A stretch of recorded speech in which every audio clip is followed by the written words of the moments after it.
For the first time in 100 years, Sydney's Royal Easter Show has been cancelled because of the health emergency. Charlotte Mortlock is at Sydney Olympic Park where it takes place every year. Charlotte, good morning to you. This is really going to have a major impact, isn't it, on participants and the economy? Yeah, it certainly will, Janie. Every year we know that over 850,000 people walk through the gates of the Sydney Easter Show. It generates around $250 million.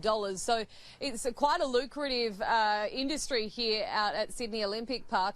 And of course, we know that it won't be going ahead after the Morrison government announced that there would be a ban on all mass gatherings with more than 500 people. The Easter Show, it actually started, Janie, back in 1823, and the last time it was cancelled was in 1919. Now, that was due to the Spanish influenza. So keep in mind that that does mean that even throughout the First and Second World War, the Easter Show did keep running. So it does indicate how dire the situation is here in Australia and right across the world at the moment with the COVID-19 outbreak. For many farmers and many people that live in the country, the Easter Show is something that they look forward to all year. Its primary purpose is to shine a light on the produce and livestock generated by the people in the bush that keep Australia fed and running each day. Now, unfortunately, this year for them, they have had a particularly bad 12 months. Not only have we had the bushfire crisis, but we have also had the crippling ongoing drought across much of the state. Almost all of the states still in drought at the moment. But of course, this year was going to be really a time for them to look forward to and to have a break from both those challenging things.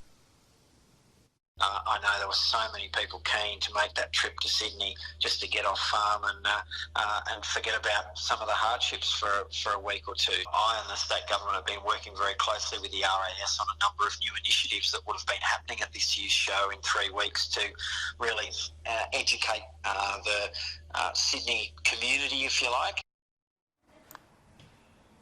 So for many people in the city, this is just a fun day out with the family and something that they can do one day over the Easter period. But for people in the country, this is heartbreaking for them. This is something that really is important to their identity and a good opportunity to connect with people in the city and tell their stories of what it's like living on the bush. But organisers have said it will be back next year, bigger and better than ever. Unfortunately, we've actually seen a number of events closed across Sydney, and it won't be the last of it. We will see this, I imagine, for the next few weeks, if not months. We know that the Comedy Steps Up for Bush Relief fundraiser has had to be cancelled. We also know that from round 2, the NRL games will be played to empty crowds. And we also now know that the Sydney Writers' Festival, while not taking place until April or May, they have suspended ticket sales at the moment as they wait and see what happens over the coming month. Yeah, absolutely devastating news, Charlotte, and no doubt there are going to be more cancellations. Appreciate the update. Charlotte Mortlock live in Sydney. Let's